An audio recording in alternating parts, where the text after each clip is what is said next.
So hello guys, welcome to our vlog. So for today's video, meron tayong special guest para sa araw na ito ngayon. So gusto kong tawagin si Binibini o si Miss Stephanie para ipakilala ang kanyang sarili. Bigyan natin siya ng masibagong palakpakan. So hello guys, Stephanie Martinez. I am 2 years old and I'm a result of the university. So ayun, galing din siya sa ating school, parehas kami ng school na pinapasukan. So ngayon, Yes. para tuloy-tuloy tayo, sisimulan na natin ang ating pagtatanong para kay Ate Stephanie. So number 1 question, paano ka nagsimula sa larangan ng event management? So yun, nag-start ako content editor muna. Around 17 years old time. Sa isang na Saan? Sa isang? course Saan nagsimula, ma? sa isang maliit na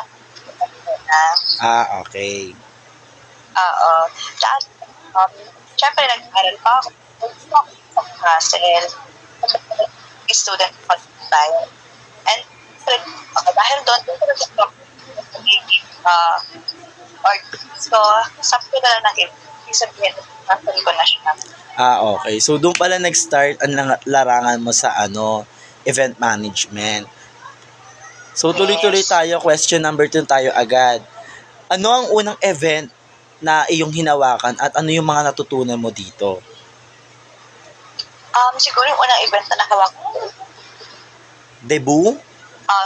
weekend, but some girls, 18 years old. Tapos yung natutunan ko doon is yung dapat maging time management ka. Oo. Dapat maging coordination mo at support. Okay. Kasi dapat kung ano nang mangyayari tapos ng event. Okay.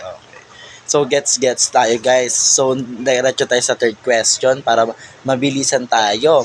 Ano ang mga pangunahing hakbang na sinusunod mo mula sa pre-event planning hanggang sa post-event evaluation? So yun, ano naman client briefing. Okay. So ano nga ba client briefing? Doon natin i-discuss gusto natin event. Tapos after nun, gagawa tayo ng budget plan.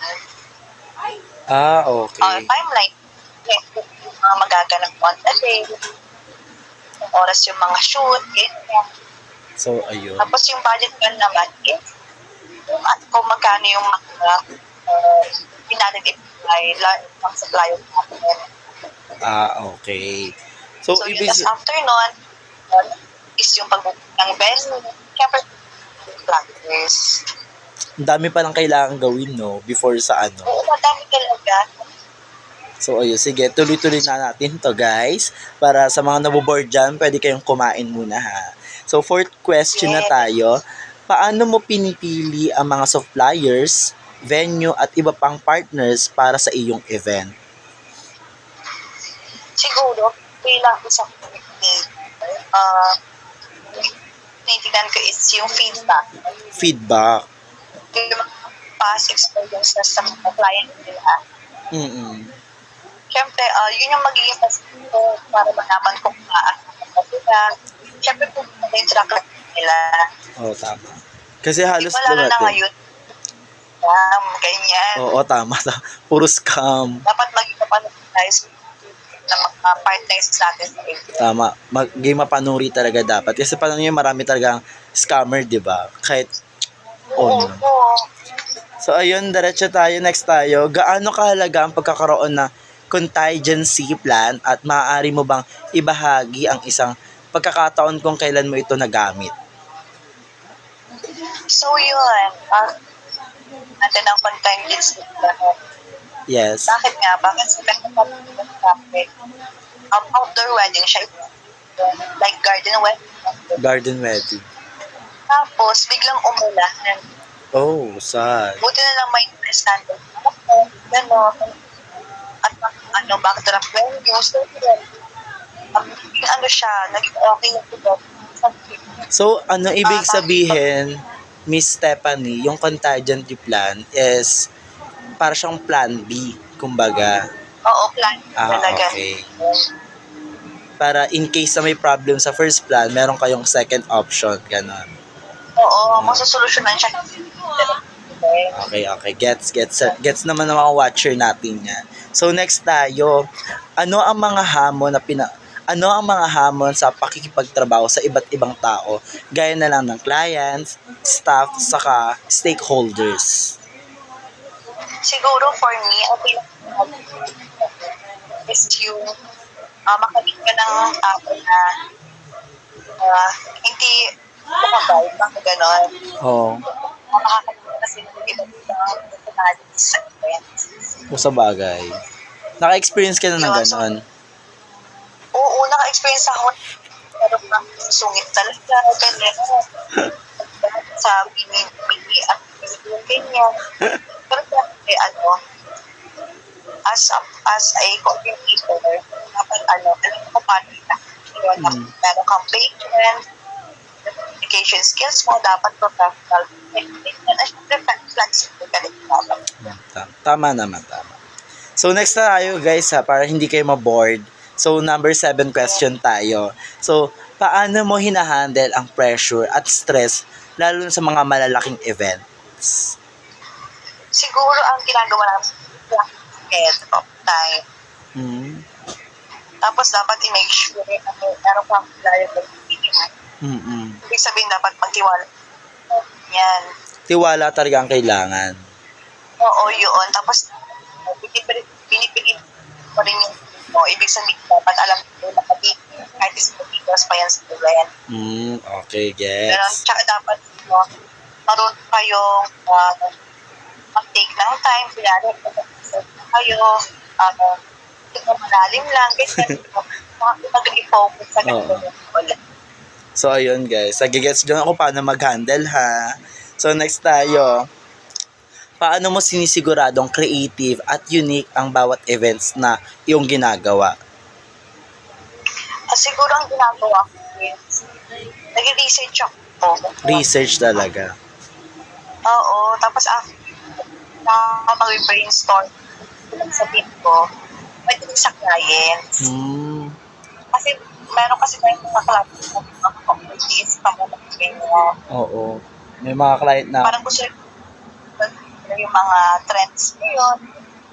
Oo, kasi mga thunders din, di ba? Mga matatanda. Mahilig sa mga ano ngayon. Oo. Ayun. So, sige, next tayo para di tayo na-anek.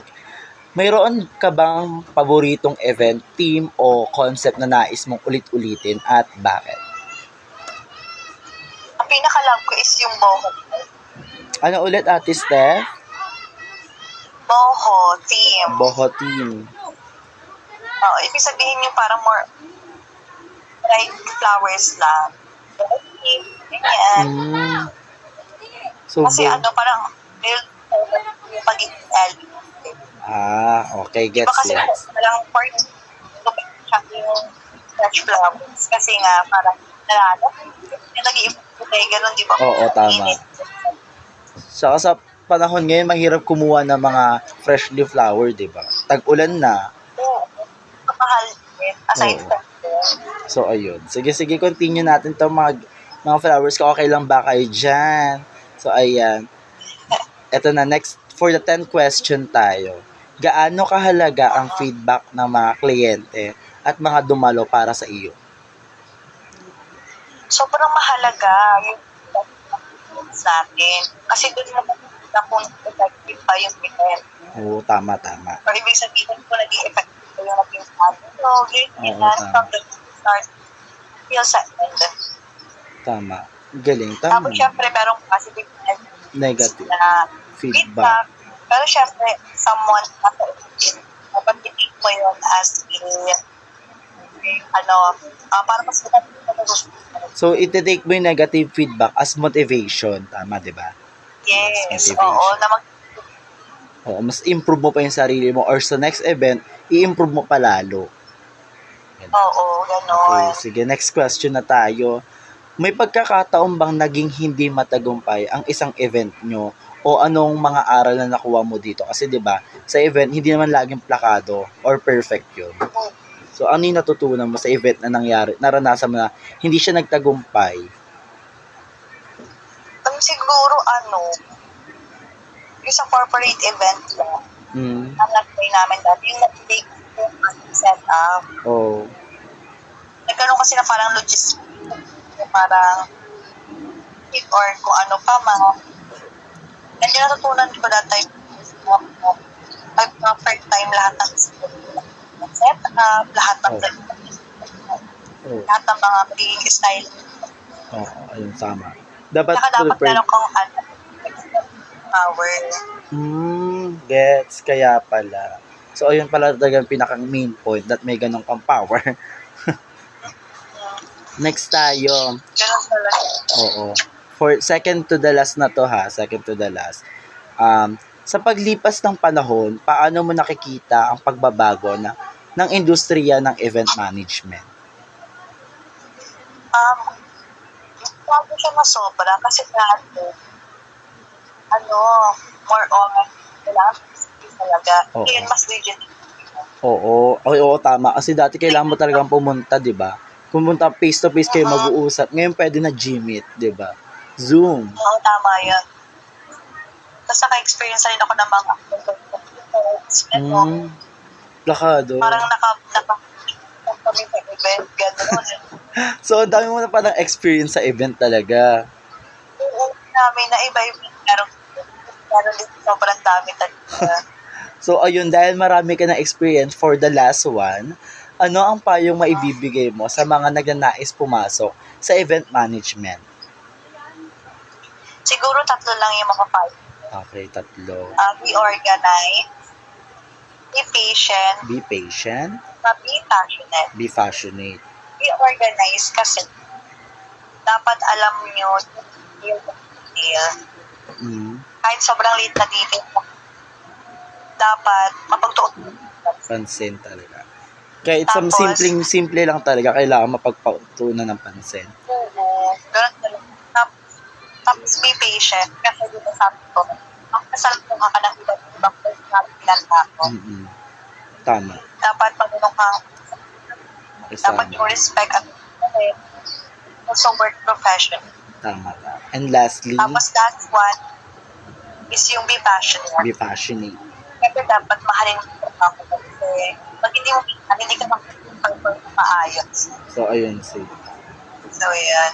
So, ayun nga guys, narinig nyo naman yung mga sagot ni Miss Stephanie. So, for my feedback naman, ngayon ko lang din siya na-realize na sobrang hirap pala maging event management.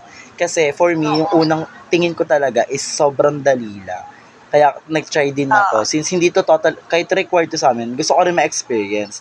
Kaso ngayon ko lang din na-realize, ang hirap niya kasi kailangan mo pa mag-planning, set up pa, 'di ba? Communication is the key talaga ang atake kapag nakikipagpapasok ka sa event management.